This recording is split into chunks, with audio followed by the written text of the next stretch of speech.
Doctor గారు, AIDS వ్యాధిని మొదటి దశలోనే గుర్తిస్తే పూర్తిగా తగ్గిపోతుందా? ఎయిడ్స్ వ్యాధిని మొదటి దశలోనే గుర్తిస్తే పూర్తిగా తగ్గిపోవడం అంటూ ఉండదు. కానీ ఎయిడ్స్ వ్యాధి వల్ల కలిగే నష్టాలు ఉన్నాయే, ఆ నష్టాలు మాత్రం అంతగా ఏర్పడవు.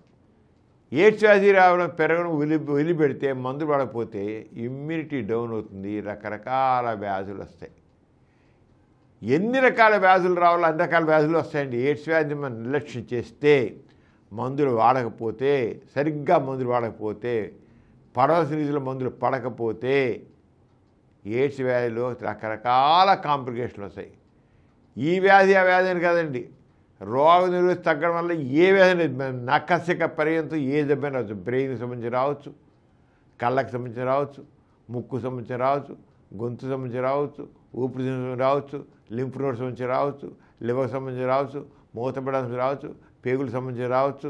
ఇదేంది కాదు, ఏ జబ్బైనా రావచ్చు.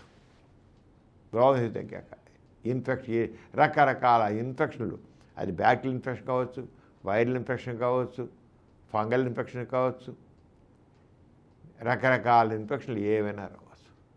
అంచేత కావాల్సింది ఎయిడ్స్ వ్యాధికి లక్షణాలు ఏర్పడ్డాక మందులు వాడడం అనేది కరెక్ట్ కాదు. చాలామంది అంటారు, ఏమన్నా నాకు ఏ బాధ లేదు కదండి, ఇప్పుడే మందులు ఎందుకండి, ఏమైనా కనబడితే వాడదాం, చాలా తప్పు.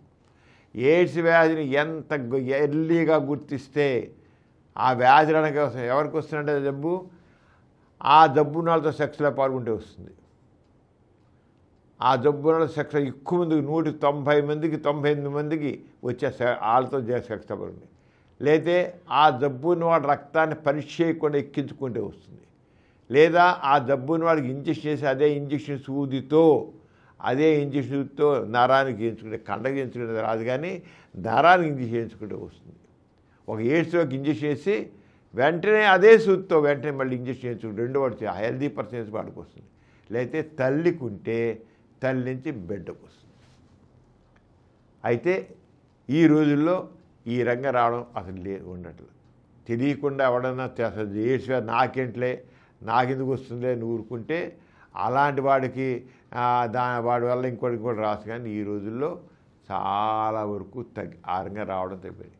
మెయిన్గా ఆ జబ్బున్న వాళ్ళతో సెక్స్లో పాల్గొంటే మాత్రం వాళ్ళు మందులు వాడకుండా ఉంటే, వాళ్ళు మందులు వాడుతుంటే రాదు.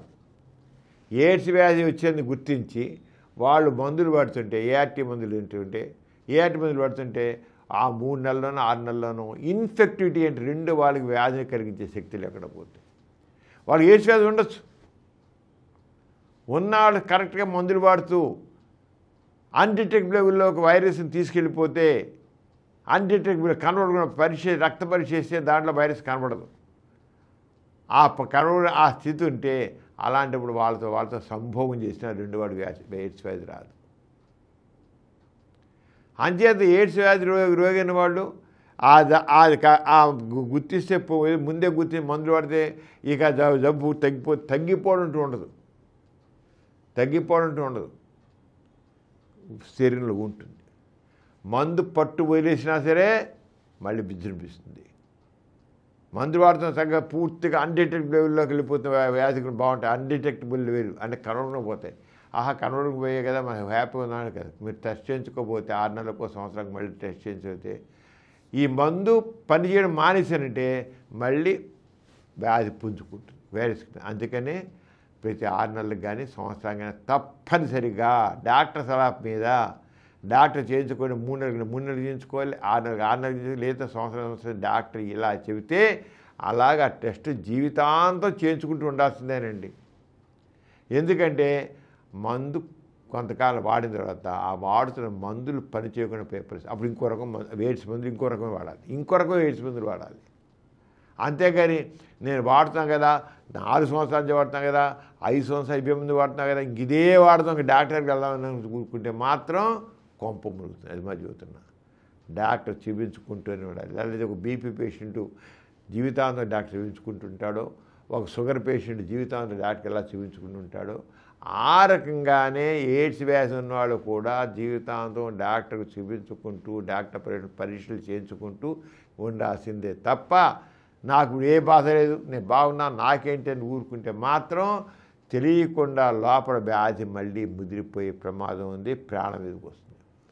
అంచేత రెగ్యులర్ చెకప్ చేయించుకుంటే అంతేగాని కొంతగా పూర్తి తగ్గిపోయింది, నాకు కనబట్టలే కదా, అన్డిటెక్టబుల్ లెవెల్ అని వచ్చింది కదా, ఎక్కడ వయసు కమిటీలో నాకు జబ్బు తగ్గిపోయి కూడా పొరపాటు ప్రస్తుతానికి మాత్రం కంప్లీట్ క్యూర్ అనేది లేదు.